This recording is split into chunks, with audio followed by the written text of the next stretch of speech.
Welcome to Parkhead, home of Celtic. It's almost midnight on Friday the 23rd of June 2023. You might be thinking, what the hell am I doing here at this time of night? And I was probably thinking the same thing. Well, let me explain.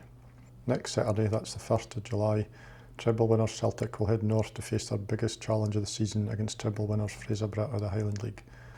The reason the Hoops are heading north is for a charity match to raise funds for the RNLI and a rematch of the first charity match 53 years ago, where Broch took his Lisbon Lions up to honour the lives lost in the Fraserbrugh lifeboat disaster of 1970. Tickets were sold out within a few days, so if you weren't lucky enough to get one, you can still make a donation to the RNLI from the link below.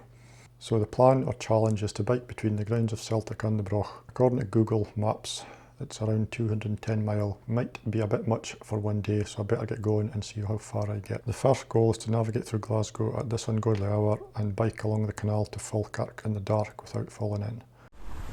Okay, so finally made it through town, a few wrong turns. Dina's just over half an hour, so we're a wee bit behind schedule, and hopefully my lights are bright enough to see us through this canal path. I tried to film a bit of the canal, but it was too dark for the camera to pick up anything. Other than the noise of the bike, it was a quiet, eerie silence. Probably the same sound you would have heard at Bellslea Stadium when Peterhead realised they were going to be relegated at the end of the season. I've made it to the Kelpies in just over 2 hours 43 minutes. Pretty well lit up.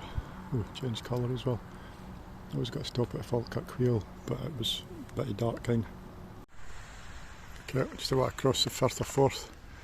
This is the Clackmannanshire Bridge. That's a Kincardine Bridge.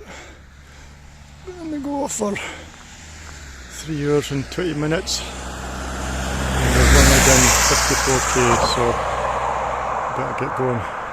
Approaching Achtermuchty, and the first 100k had passed. It's been a pretty warm, muggy night with a good 30 minutes of heavy rain around 2 AM while riding along the canal in the pitch black of night.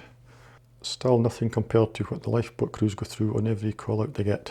So like I said earlier, you can donate to the RNLI at the link below.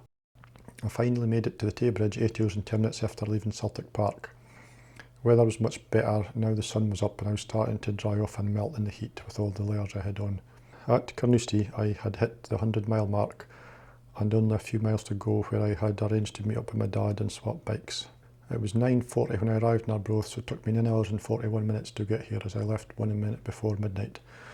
Round about the halfway mark, I made a substitution from the heavy loaded touring bike to the lighter, faster bike.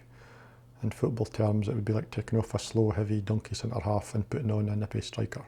With a decent tailwind and a lighter bike, I made it to Stonehaven by 1 PM, 13 hours and 232 kilometres on the clock. Next rendezvous point was Dice. I didn't think I would make it this far, but after a 270k I arrived at Dice. Deep into extra time, it was the time for another substitution, so I exchanged the road bike for the mountain bike, which would handle the deteriorating conditions better as I went from smooth road to bumpy gravel. I reached the Bellslea at 18:54, so just under 19 hours after leaving Glasgow. I would like to thank my dad for being my support crew from Arbroath, swapping over bikes and not having to carry gear, and food was a massive help. We also have to thank the Celtic board, or whoever decided to come back up to the Broch after 53 years since the first charity match. Maybe next year they can invite the Broch down to Parkhead, where a bigger crowd will raise even more funds for the RNLI. And if you're still watching this and made it this far, you can still donate via the link in the description below. I'll try and upload some highlights of the match, so hit the subscribe button if you want to be notified when that video is uploaded. The route it took us on Strava via the link below. Thanks for watching, and I'll hopefully see you at the game.